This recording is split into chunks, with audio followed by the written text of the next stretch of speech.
Hey guys, today we are going to look at an extraordinary artifact known as Magic Krishna. This is currently displayed at the Chennai Museum in India. This weird looking item is about 300 years old and it looks like it's made of plastic, but it is completely made out of clay. The specialty of this container is that it defies the law of gravity and the laws of physics. Now I'm going to demonstrate how this jar defies the laws of nature. On the bottom, we can clearly see that there is a hole right at the center, and if you pour water on the top, the water should normally drain through the bottom hole. However, when we pour water at the top, you can see that the water does not leak through the bottom hole. Instead, the water level slowly rises as you pour more water. And once the water touches the feet of this idol, the water somehow magically starts draining through the bottom hole. But it does not stop. The entire water completely drains out of the container. This does not make any sense at all. This defies the laws of nature. Normally, when there is a hole at the bottom, the water should begin draining immediately as we pour water on the top. This will happen due to gravity. But this is an anti-gravity jar, so the water does not come out through the hole. And here is the second problem. The water does not drain even when we fill it halfway, and it appears as though it begins draining as we add more and more weight of water. If this is the case, the hole must stop draining as the water comes down to half level. We expect that only a certain amount of water would drain. But somehow, when the water touches the idol's feet, the water begins draining and it drains out everything completely. How does this happen? Is this some kind of a magic jar? Is this why it is safely kept behind glass doors in a museum? Yes, it is in fact a magic jar, and this is the idol of Lord Krishna, a magical Indian god. Archaeologists confirm that this is a rare artifact, and only one such container exists in all of India. In ancient times, magic jars like these were used in many temples, and an interesting story was told while giving a demonstration, and I'm going to tell you that story now. About 5,000 years ago, Lord Krishna was born, and his uncle wanted to kill him immediately. So, in an attempt to save his life, baby Krishna was secretly taken away by his father, who decided to carry him across the river Yamuna. As his father was crossing the river, the water level began rising. His father begged the river to subside, but the water level kept on rising. But when the river Yamuna finally touched Lord Krishna's feet, it completely drained out and became dry, so the father and son could cross the river safely. The river Yamuna later revealed that it wanted to desperately touch Lord Krishna's feet and get his blessings. So this is why the water level keeps rising until it touches Krishna's feet, and once it touches his feet, everything will drain out. So how does it really work?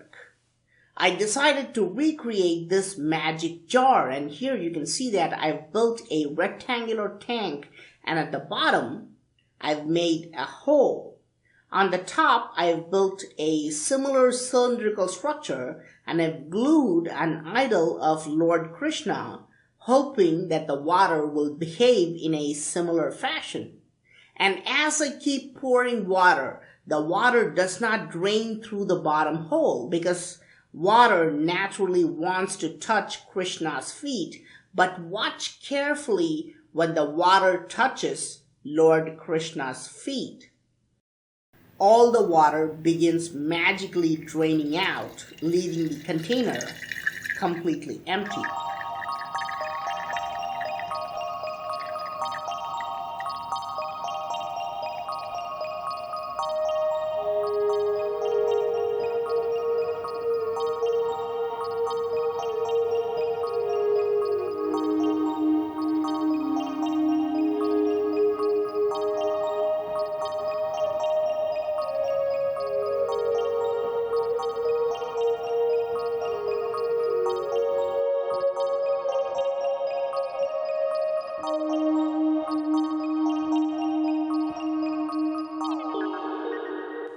Now, the key to this is hidden underneath this cylinder. It does not have a complex valve system or anything like that. All we need is a U-tube or a U-bend set up inside the container. One of the legs fits into the hole and the other leg is set up very close to the floor of the tank. Now, if I pour water, nothing happens until the water touches the top bend. Water will not drain through the bottom hole, but once that level is reached, which is where the Krishna's feet would be strategically placed, the water will begin draining, but it won't stop until everything gets completely drained out. Scientists call this a siphon. What you saw in the museum was only about 300 years old, but it is believed that the very first magic jar with the same principle was created at the time of Krishna, who lived about 5,000 years ago. Ancient India is known for making these anti-gravity or magic containers. In a previous video, I showed you another jar which defies the law of gravity, known as the Karigiri jar. In the Western world, a container similar to the magic Krishna was designed about 2,500 years ago by Pythagoras. Yes, this is the same Pythagoras, the guy who proved that the sum of the squares of two sides is equal to the square of the hypotenuse. This is called a Pythagoras cup. I've made a simple model of this using a plastic cup and a straw. He used these cups to tell a completely different story.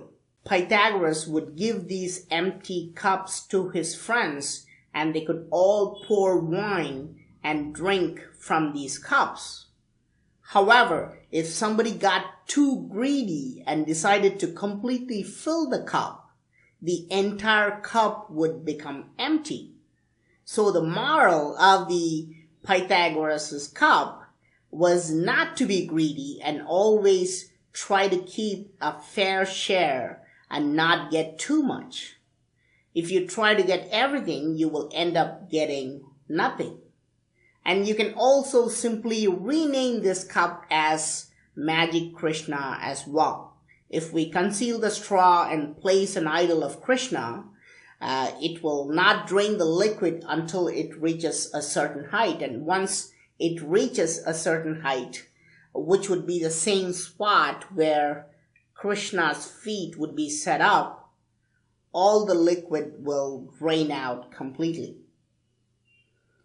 And I've heard a slightly different Hindu story which will give you a different result in the magic Krishna jar. While river Yamuna is considered a devotee of Lord Krishna, the river Ganga is said to be a devotee of Lord Shiva. And Yamuna is represented by water. But Ganga is actually represented by mercury, liquid mercury. In Indian alchemy, mercury is considered as Lord Shiva's body fluid. And if we mix Ganga and Yamuna in this container, will it still give us the same output? If I pour mercury and water side by side, can Krishna do his magic? Ganga is considered as the holiest river and also has magical properties, and Ganga only worships Shiva and not Krishna. So when we add Ganga or mercury along with water, we can see that the magic Krishna does not work. Even though we have filled this container up, the mercury and water are not draining. Why? Because Yamuna or water does not have enough power to move Ganga or mercury up the siphon. Of course, Ganga is the heaviest of all rivers. Mercury is the heaviest of all liquids. And the only way to make this work with mercury is by adding pure mercury all the way to the top.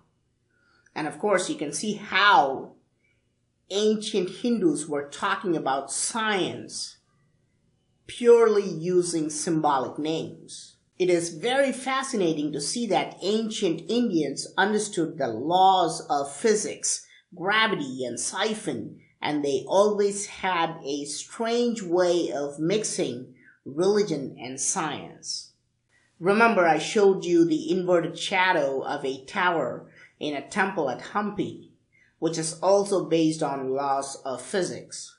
India is full of these weird artifacts and carvings which use a combination of religion and science to create quote-unquote magic. I hope you like this video. I am Praveen Mohan. Thanks a lot for watching. Don't forget to subscribe and also click on the bell button to get all the updates. Please give this video a thumbs up and do share it with your friends. And I will talk to you soon. Bye.